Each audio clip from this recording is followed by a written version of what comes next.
പരിശുദ്ധ അമ്മയ്ക്കും ദൈവകുമാരനും സ്തുതി. എൻ്റെ പേര് ലിജി. ഞാൻ ഹരിപ്പാട്ടിൽ നിന്ന് വരുന്നു. ആലപ്പുഴ ജില്ലയിലെ ഹരിപ്പാട്ടിൽ നിന്ന് വരുന്നു. ഞാൻ 2019 കൃപാസനത്തെക്കുറിച്ച് അറിയുന്നതും ഇവിടെ വരുന്നതും. സത്യത്തിൽ ഞാൻ എൻ്റെ അനിയത്തിക്ക് കൂട്ടായിട്ടാണ് 2019 ഇവിടെ വന്നത്. ഡിസംബർ 18 ഞങ്ങളിവിടെ വന്നത്. അപ്പോൾ അന്ന് യാദൃച്ഛികമായിട്ട് അച്ഛനെ ഇവിടെ വെച്ച് കാണാൻ സാധിച്ചു.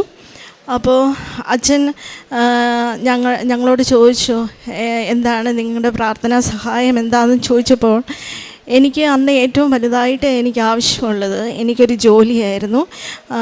ഞാൻ പ്രൊഫഷണലി ഞാൻ നേഴ്സാണ്. അപ്പോൾ 3-4 വർഷമായിട്ട് ഞാൻ ജോലി ഇല്ലാതെ നിൽക്കുന്ന ഒരു സമയമായിരുന്നു. അപ്പോൾ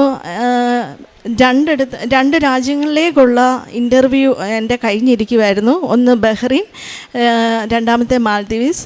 അപ്പോൾ ഞാൻ സെലക്ട് ചെയ്തത് ബഹ്റിനാണ്. എന്താണെന്ന് വെച്ചാൽ അങ്ങോട്ടുള്ള സർവീസ് ചാർജ് കുറവായിരുന്നു. മാൽദീവ്സിലേക്ക് സർവീസ് ചാർജ് കൂടുതലായതുകൊണ്ട് ഞാനത് ക്യാൻസൽ ചെയ്തേക്കുമായിരുന്നു. അപ്പോൾ അച്ഛനോട് ഞാൻ പറഞ്ഞു, അച്ഛാ ഈ 2 രാജ്യങ്ങളിലേക്കുള്ള ഒരു ഇൻ്റർവ്യൂ കഴിഞ്ഞിട്ടുണ്ട്, എനിക്ക് ഏത് സെലക്ട് ചെയ്യണമെന്ന് അച്ഛനൊന്ന് പ്രാർത്ഥിച്ചിട്ട് പറയണമെന്ന് പറഞ്ഞപ്പോൾ അച്ഛൻ എൻ്റെ കയ്യിൽ തലവെച്ച് പ്രാർത്ഥിച്ചു. അപ്പോൾ അച്ഛൻ പറഞ്ഞു, മാതാവ് കാണിച്ചു തരുന്നത് കുടുംബമായിട്ട് നിനക്ക് എവിടെ പോകാൻ സാധിക്കുന്നോ അങ്ങോട്ട് പോകുക എന്നാണ്. അപ്പോൾ ബഹ്റൈനിൽ എനിക്ക് ഫാമിലി വിസ ഇല്ലായിരുന്നു, മാൽദീവ്സിൽ ഫാമിലി വിസയുണ്ട്. അപ്പോൾ ഞാൻ ആ നിമിഷം തന്നെ ഞാൻ ബഹ്റിൻ്റെ ക്യാൻസൽ ചെയ്തിട്ട് അച്ഛൻ പറഞ്ഞതുപോലെ അച്ഛൻ്റെ വാക്ക് ഞാൻ അന്ന് മനസ്സാ വഹിച്ച് ഞാൻ തീരുമാനമെടുത്തു മാൽദീവ്സിന് പോകാമെന്ന്. അതിൻ്റെ പിറ്റേ ദിവസം തന്നെ ഞാൻ മാൽദീവ്സിലേക്കുള്ള പ്രോസസ്സിങ് സ്റ്റാർട്ട് ചെയ്തു. അച്ഛൻ പറഞ്ഞു, ഞാൻ എൻ്റെ അനിയത്തിക്ക് കൂട്ടായിട്ട് വന്നതാണെങ്കിലും അച്ഛൻ പറഞ്ഞു, നീ ഉടമ്പടി ഇന്ന് തന്നെ എടുത്തിട്ടേ പോകാവൂന്ന് പറഞ്ഞു. അതും ഞാൻ അനുസരിച്ചു. അന്ന് ഉടമ്പടി എടുത്തതിന് ശേഷമാണ് ഞാൻ വീട്ടിലേക്ക് മടങ്ങിയത്. അതിൻ്റെ പിറ്റേ ദിവസം തന്നെ ഞാൻ എല്ലാ ഡോക്യുമെൻറ്റ്സും ഏജൻസിയിൽ കൊടുത്തു. എൻ്റെ ഉടമ്പടി തീരുന്നതിന് മുൻപ് തന്നെ എനിക്ക് വിസ വന്നു. മാർച്ച് 9, 2020 ഞാൻ മാൽദീവ്സിലേക്ക് പോയി. അതിൻ്റെ പ്രത്യേക ഒരു അനുഭവം എനിക്കുണ്ടായെന്ന് വെച്ചാൽ, ഞാൻ പോയി ഒരാഴ്ച കഴിഞ്ഞപ്പോഴത്തേന് മാർച്ച് 16 ലോക്ക്ഡൗണായി കൊറോണ കാരണം. അങ്ങനെ പിന്നെ എല്ലാ ഫ്ലൈറ്റെല്ലാം ക്യാൻസലായി. എൻ്റെ ദൈവമാതാവ് മുന്നേ നിർത്തി എന്നെ അത് ലോക്ക്ഡൗൺ ആവുന്നതിന് മുന്നേ തന്നെ, ഒരാഴ്ച മുന്നേ തന്നെ എന്നെ എത്തിക്കേണ്ടടുത്ത് എത്തിച്ചു. എൻ്റെ ജോലി എൻ്റെ കുടുംബത്തിന് ആ കൊറോണ സമയത്ത് വലിയൊരു അനുഗ്രഹമായിരുന്നു. അത് കഴിഞ്ഞ് ഞാൻ ലീവിന് വന്നപ്പോൾ, പിന്നെ കൊറോണ വന്ന സമയത്തൊന്നും എനിക്കിവിടെ വന്ന് എൻ്റെ ഉടമ്പടി പുതുക്കാൻ സാധിച്ചില്ല.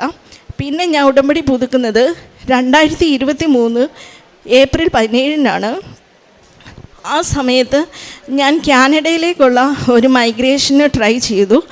ആ സമയത്ത് ഞാൻ ഏജൻസിയിൽ എൻ്റെ ഡോക്യുമെൻറ്റ്സ് കൊടുത്തു, കുറച്ച് ക്യാഷ് കൊടുത്തു. ദുബൈയിലുള്ളൊരു ഏജൻസിയായിരുന്നു. അവർ പറഞ്ഞ പ്രകാരം ഞാൻ ക്യാഷെല്ലാം കൊടുത്തു. പക്ഷേ അത് ഫേക്കായിരുന്നു ഏജൻസി. എന്നാലും അവർ പറയുന്നതനുസരിച്ച് ഞാൻ IELTS പിന്നെ കാനഡയിലേക്ക് പോകാനുള്ള എല്ലാ ഡോക്യുമെൻറ്റ്സും എല്ലാം തയ്യാറാക്കിയിരുന്നു. പിന്നാണ് ഞാൻ അറിഞ്ഞത് ആ ഏജൻസി ഫേക്കാണെന്ന്. അന്ന് ഞാൻ മാതാവിനോട് കണ്ണീരോടെ പ്രാർത്ഥിച്ചു, മാതാവേ അമ്മയ്ക്ക് ഹിതമുണ്ടെങ്കിൽ ഇതെനിക്ക് നടത്തി തരണമെന്ന് പറഞ്ഞ് പ്രാർത്ഥിച്ചു. അന്ന് വൈകുന്നേരം തന്നെ എൻ്റെ ഫ്രണ്ട്, കാനഡയിലുള്ള നീതു എന്ന് പറഞ്ഞ എൻ്റെ ഫ്രണ്ട്, അവളെന്നെ വിളിച്ചു. ഞാനപ്പോൾ അവളോട് എൻ്റെ വിഷമം പറഞ്ഞു, ഇങ്ങനെ ഒരു സംഭവം ഉണ്ടായി. അപ്പം പറഞ്ഞു, ചേച്ചി ഒന്നും കൊണ്ട് വിഷമിക്കണ്ട, എനിക്ക് ചേച്ചിയുടെ CV ബയോഡേറ്റ അയച്ചതാ, ഞാൻ ജോലി ചെയ്യുന്നിടത്ത് കൊടുത്തു നോക്കാമെന്ന് പറഞ്ഞു. മാതാവിൻ്റെ അനുഗ്രഹം കൊണ്ട് എനിക്ക് 1 മന്തിനുള്ളിൽ തന്നെ കാനഡയിൽ നിന്ന് എൻ്റെ ഫ്രണ്ട് കൊടുത്ത ഹോസ്പിറ്റലിൽ നിന്ന് തന്നെ എനിക്ക് ഇൻ്റർവ്യൂ വന്നു. ഞാൻ ഇൻ്റർവ്യൂ സെലക്റ്റായി. വിത്തിൻ 6 മന്തിനുള്ളിൽ തന്നെ എൻ്റെ എല്ലാ കാര്യങ്ങളും എൻ്റെ മാതാവ് മുന്നേ നിർത്തി എനിക്ക് നടത്തി തന്നു. അതിനിടയിൽ ഒരുപാട് തടസ്സങ്ങൾ വന്നായിരുന്നു. പക്ഷേ ഞാനൊന്നും അറിഞ്ഞിട്ടില്ല. എൻ്റെ കാര്യങ്ങൾ 6 മാസത്തിനുള്ളിൽ തന്നെ ഞങ്ങൾക്ക് കുടുംബമായിട്ട് തന്നെ കാനഡയ്ക്ക് പോകാൻ പറ്റി. 2024 ജനുവരി 25 ഞാനും എൻ്റെ ഹസ്ബൻഡും മോനുമായിട്ട് കാനഡയിൽ പോയി. അവിടെ ചെന്നാണെങ്കിലും എൻ്റെ ഹസ്ബൻഡിന് ജോലി കിട്ടി. അതുപോലെ ഞാൻ വീണ്ടും ഉടമ്പടി എടുത്തതിന് പുതുക്കിയതിന് ശേഷമാണ് ഞാൻ കാനഡയ്ക്ക് പോയത്. ഉടമ്പടി ഇരിക്കുമ്പം തന്നെ ഞങ്ങൾക്ക് PR കിട്ടി. അതുപോലെ തന്നെ ഞാൻ നേഴ്സിംഗ് അസിസ്റ്റൻ്റായിട്ടാണ് കാനഡയിലേക്ക് പോയത്. പക്ഷേ അവിടെ രജിസ്ട്രേഡ് നേഴ്സായിട്ട് വർക്ക് ചെയ്യണമെങ്കിൽ NCLEX-RN എന്നൊരു എക്സാമുണ്ട്. നേഴ്സുമാർക്ക് അറിയാം. NCLEX-RN വലിയൊരു എക്സാമാണ്. ആ കടമ്പ കടക്കുക എന്ന് വെച്ചാൽ ഇച്ചിരി ടഫാണ്. ഞാൻ എൻ്റെ മാതാവിനോട് പ്രാർത്ഥിച്ചു, എൻ്റെ മാതാവേ, ഞാനൊരു ആവറേജ് സ്റ്റുഡൻ്റ് ആയിരുന്നു പഠിക്കുന്ന സമയത്തൊക്കെ. എനിക്കൊരു കഴിവുമില്ല. എൻ്റെ അമ്മ എൻ്റെ കൂടെ നിന്ന് എനിക്കെല്ലാം പഠിപ്പിച്ചു തരണമെന്ന് പ്രാർത്ഥിച്ചു. ദൈവത്തിൻ്റെ അനുഗ്രഹം കൊണ്ട് എനിക്ക് നല്ലൊരു ഇൻസ്റ്റിറ്റ്യൂഷനിൽ ഓൺലൈനായിട്ട് ചേരാൻ സാധിച്ചു. 8 മാസം ഞാൻ ഓൺലൈനായിട്ട് ക്ലാസ് അറ്റൻഡ് ചെയ്തു. അതിനുശേഷം അമ്മയെ മുറുകെ പിടിച്ച് ഞാൻ എക്സാമിന് ഡേറ്റ് എടുത്തു. എനിക്കൊരു കോൺഫിഡൻറ്റും ഇല്ലായിരുന്നു. അമ്മയുടെ കൈ പിടിച്ച് അമ്മയോട് പ്രാർത്ഥിച്ച് വിശ്വാസപ്രമാണം ചൊല്ലി ഞാൻ ഡേറ്റ് എടുത്തു. ജനുവരി 28, 2025 എൻ്റെ എക്സാം. ഓരോ എക്സാമിൻ്റെ ക്വസ്റ്റ്യൻ വരുമ്പോഴും ഞാൻ വിശ്വാസപ്രമാണം ചൊല്ലിയതിന് ശേഷമാണ് അതിൻ്റെ ആൻസർ കൊടുത്തത്. ക്വസ്റ്റ്യൻ 150 ക്വസ്റ്റ്യൻ ഉണ്ടായിരുന്നു. 5 മണിക്കൂറിൽ എക്സാം ആയിരുന്നു. ഓരോ ക്വസ്റ്റ്യൻ വരുമ്പോഴും എൻ്റെ മാതാവ് എൻ്റെ കൂടെ ഉണ്ടെന്ന് എനിക്ക് മനസ്സിലായി. ഞാൻ എന്തെല്ലാം പഠിച്ചിട്ടുണ്ടോ, എവിടത്തെല്ലാം വായിച്ചിട്ടുണ്ടോ, അതിൽ നിന്നല്ലാതെ ഒരൊറ്റ ക്വസ്റ്റ്യൻ പോലും എനിക്ക് വന്നില്ല. 2 ഡേയ്സ് കഴിഞ്ഞപ്പോൾ എൻ്റെ റിസൾട്ട് വന്നു. ഞാൻ പാസ്സായി. 5-6 തവണ എഴുതിയാലും കിട്ടാത്തൊരു എക്സാം എന്നെ പോലെ ആവറേജ് ആയിട്ട് പഠിക്കുന്ന ഒരാൾക്ക് ഫസ്റ്റ് ടൈം തന്നെ കിട്ടുക എന്ന് വെച്ചാൽ അതെൻ്റെ മാതാവ് എനിക്ക് സാധിച്ചു തന്നതാണ്. അതിലൊരു 1% പോലും എൻ്റെ കഴിവില്ല. എൻ്റെ ദൈവത്തിൻ്റെ കൃപ, എൻ്റെ മാതാവിൻ്റെ അനുഗ്രഹത്താലാണ് അത് സാധിച്ചു തന്നത്. എൻ്റെ ജീവിതത്തിൽ എന്ന് വെച്ചാൽ എൻ്റെ സ്വഭാവത്തിൽ തന്നെ എനിക്ക് മാറ്റങ്ങൾ വന്നു. എനിക്ക് നല്ല ദേഷ്യമുള്ള ആളായിരുന്നു. ഇപ്പോൾ എൻ്റെ ദേഷ്യത്തിന് ഒരു 10% പോലും എനിക്കിപ്പോൾ ദേഷ്യമില്ല. എനിക്കെല്ലാം സഹിക്കാനും ക്ഷമിക്കാനുമുള്ള കഴിവ് എൻ്റെ മാതാവ് തന്നു. അതുപോലെ പ്രാർത്ഥനാ ജീവിതത്തിൽ എനിക്ക് ഒരുപാട് മാറ്റം വന്നു. ബൈബിൾ വായിക്കാനും പ്രാർത്ഥിക്കാനും അതുപോലെ പള്ളിയിൽ പോകാനും എല്ലാം എനിക്ക് കൃപ തന്നു.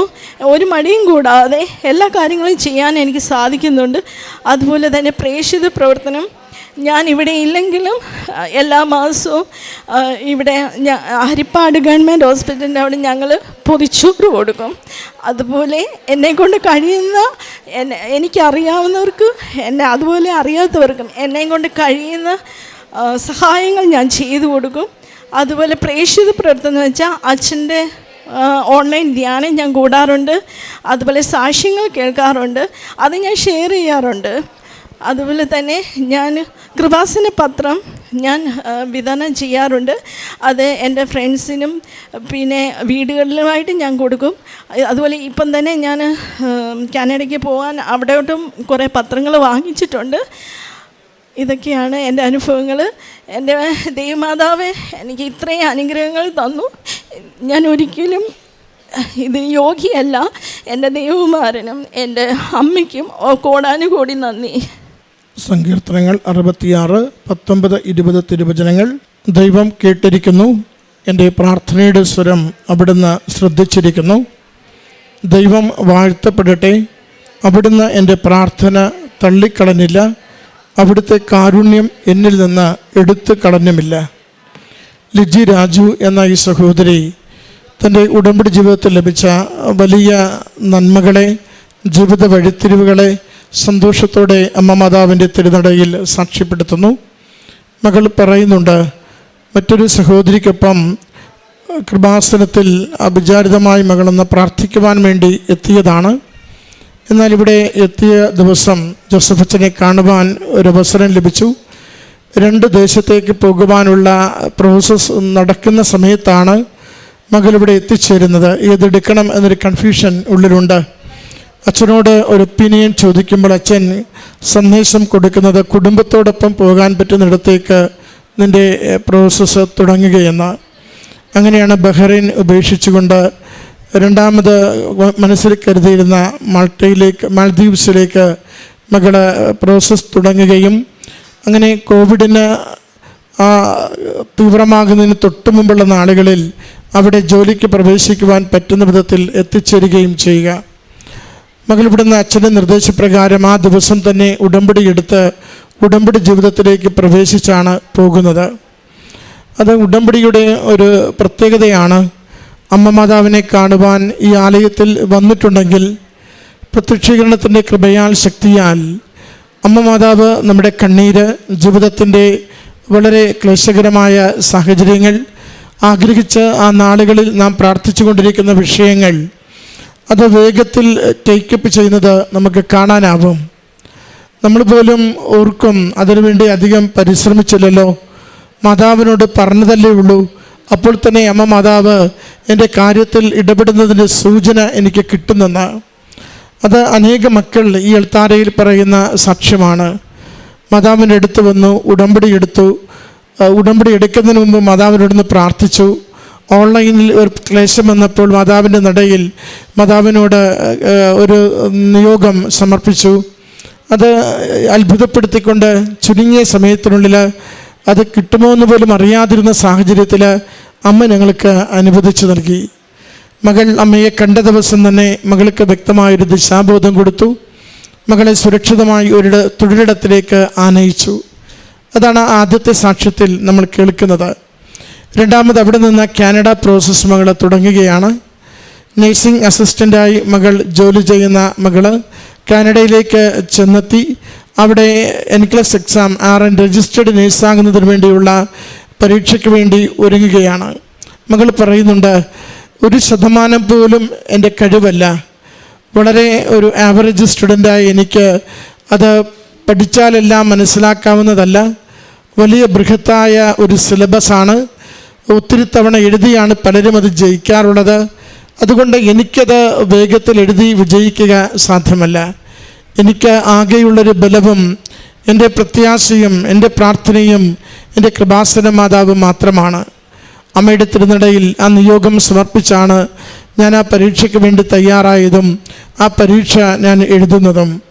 മകൾ പറയുന്നുണ്ട്, ആദ്യ അവസരത്തിൽ തന്നെ ഏറ്റവും ബുദ്ധിമുട്ടേറിയ ആ പരീക്ഷ എഴുതി വിജയിക്കുവാൻ എൻ്റെ അമ്മ മാതാവ് അനുവദിക്കുകയും സഹായിച്ച് ഈശോയിൽ നിന്ന് അനുഗ്രഹം നേടിത്തരികയും ചെയ്തു. പ്രിയമുള്ളവരെ, നമുക്ക് അസാധ്യമെന്ന കഴിവ് കൊണ്ട് തോന്നുന്നത് ദൈവം അവൻ്റെ കൃപയാൽ നമുക്ക് വളരെ വേഗം സുസാധ്യമാക്കി തരാറുണ്ട്. അത് ഒത്തിരി മക്കൾ പരീക്ഷാ വിജയം കഴിയുമ്പോൾ ഈ എൽത്താരയിൽ പറയും, പരീക്ഷയ്ക്ക് വേണ്ടി ചെല്ലുമ്പോൾ പഠിക്കാത്തതേറെയുണ്ട്, പഠിച്ചതൊക്കെ മറന്നുപോയി, എത്ര തവണ എഴുതി പരാജയപ്പെട്ടു, കഴിഞ്ഞ പരീക്ഷകൾ പോലെ നന്നായി ഇത്തവണ പഠിക്കുവാൻ സാധിച്ചില്ലല്ലോ. ഇതൊക്കെ ഇങ്ങനെ ഭൗതികമായി എതിർപ്പുള്ള മോശമായ അല്ലെങ്കിൽ പ്രതികൂലമായ സാഹചര്യങ്ങൾ നിരവധി നിൽക്കുമ്പോൾ ഉടമ്പടിയിൽ വിശ്വസ്തയോടെ ജീവിച്ച് പ്രാർത്ഥിച്ച് അമ്മയുടെ കരങ്ങളിൽ നിയോഗം സമർപ്പിച്ച് പരീക്ഷ തുടങ്ങുന്ന നിമിഷം മുതൽ എഴുതിത്തീരുന്ന നിമിഷം വരെയും ആരോ മന്ത്രിക്കുന്നത് പോലെ, ആരോ എഴുതി കാണിക്കുന്നത് പോലെ, ആരോ കൈ ചലിപ്പിച്ച് ശരിയായത് മാത്രം ടിക്ക് ചെയ്യിക്കുന്നത് പോലെ, ബബിൾ ചെയ്യിക്കുന്നത് പോലെ ഒക്കെ അനുഭവിക്കുന്നത് മക്കളിവിടെ നിരന്തരം സാക്ഷ്യപ്പെടുത്തുന്നുണ്ട്. അതിൻ്റെ അർത്ഥം ഉടമ്പടി ഒരു ദൈവിക ശക്തിയോടെ നമ്മുടെ ജീവിതത്തിൽ പ്രവർത്തിക്കുന്നു എന്നതാണ്. നമ്മുടെ കഴിവിനും നമ്മുടെ ബുദ്ധിക്കും അപ്പുറം നമ്മുടെ ജീവിതത്തിൻ്റെ മെറിറ്റ് കണ്ടുകൊണ്ട്, നമ്മുടെ ജീവിതത്തിൻ്റെ വിശുദ്ധി കണ്ടുകൊണ്ട്, നമ്മൾ ദൈവത്തിന് കൊടുക്കുന്ന മതിപ്പ് കണ്ടുകൊണ്ട് നമ്മുടെ ഇല്ലായ്മയിൽ പോലും അനുഗ്രഹിച്ച് നമ്മുടെ ജീവിതത്തെ സുരക്ഷിതമാക്കുവാൻ ദൈവം കൂടെ നിൽക്കുമെന്ന്. അതിൻ്റെ സാക്ഷ്യമാണ് ഈ മകൾ ഈ എൽത്താരയിൽ പങ്കുവയ്ക്കുക.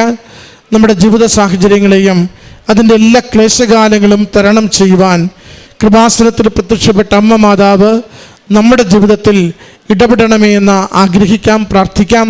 അതിനമ്മ മാതാവ് തിരുക്കുമാരനോട് പറഞ്ഞ് നമ്മുടെ ജീവിത നിയോഗങ്ങളെ സഫലമാക്കട്ടെ.